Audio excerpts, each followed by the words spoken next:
ألف لام ميم أحسب الناس أن يتركوا أن يقولوا آمنا وهم لا يفتنون ولقد فتنا الذين من قبلهم وليعلمن الله الذين صدقوا وليعلمن الكاذبين.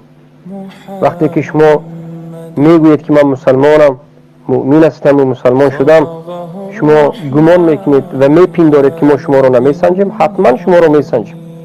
پیش از شما بوده ها رو ابتلا کردیم. فتنه به معنای ابتلا کردیم و شما رو هم حتما ابتلا میکنیم تا که بدانیم که شما در همین ایمانتون راست هستید یا دروغ هستید. و ابتلا خیلی گوناگون است و در مرور زندگی می آید و خصوصا علما و طالب علم خیلی باید در احتیاط باشن، خطر است. برای این صحابگان رضی الله عنهم رو ببینید که همیشه خود را در حالت خطر احساس میکردن، هیچ وقت در خود را امین از مکر الله حس نکردن. خود را از جانب الله همیشه در امنی حق